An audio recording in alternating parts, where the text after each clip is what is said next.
વિદ્યાર્થી મિત્રો, અહીં આપણને કહેલ છે કે એક ટોફીની કિંમત 50 પૈસા છે અને એક ચોકલેટની કિંમત 10 રૂપિયા છે. તો ટોફી અને ચોકલેટની કિંમતનો ગુણોત્તર શોધો. હવે ટોફી એટલે કે આપણે જે નાની ચોકલેટ ખાઈએ એ, અને ચોકલેટ એટલે જે મોટી ડેરી મિલ્ક 5 સ્ટાર આવતી હોય એ.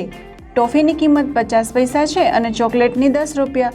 તો હવે આપણે એનો ગુણોત્તર શોધવાનો છે, પણ ગુણોત્તર શોધતા પહેલાં આપણે એકમ જોઈએ. તો એકમાં એકમ છે પૈસા અને એકમાં છે રૂપિયા. તો આ બંને એકમને આપણે સરખા કરવા પડશે અને સરળતાથી ગણતરી કરવા માટે આપણે મોટો જે એકમ છે એને નાના એકમમાં ફેરવીશું.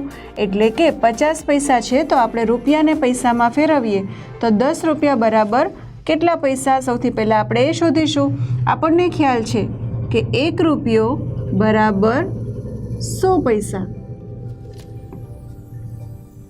તેથી 10 રૂપિયા બરાબર કેટલા થાય? તો આપણે કરીશું ચોકડી ગુણાકાર.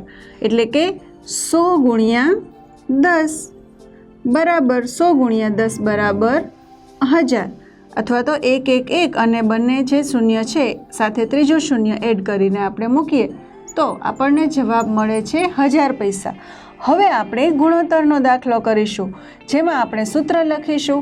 ટોફીની કિંમત બરાબર ગુણોત્તર બરાબર લખીશું કે ટોફીની કિંમત અને એના છેદમાં ચોકલેટની કિંમત.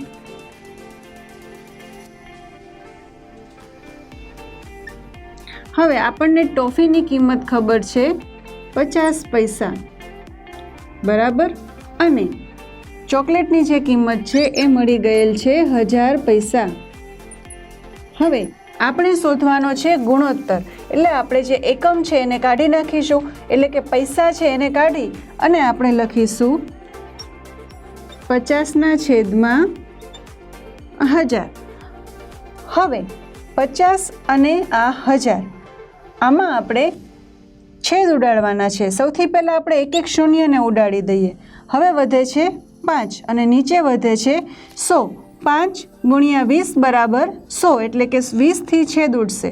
અને બીજું જે સરળ સ્ટેપ છે એ કંઈક આવું કરી શકાય કે 5 ગુણ્યા 1 અને 5 ગુણ્યા 20. હવે 5 5 ઉડી જાય છે તો આપણો જે જવાબ છે આવે છે 1ના છેદમાં 20, જેને આપણે જવાબ સ્વરૂપે વાક્યમાં લખીશું.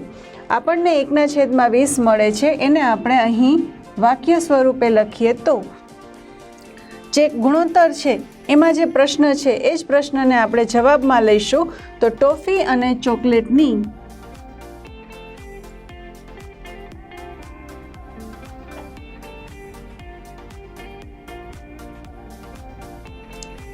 કિંમતનો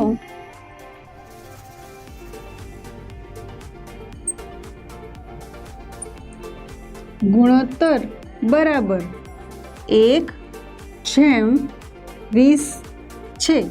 એટલે કે ટોફીની જે કિંમત છે એના કરતાં ચોકલેટની જે કિંમત છે એ 20 ગણી છે.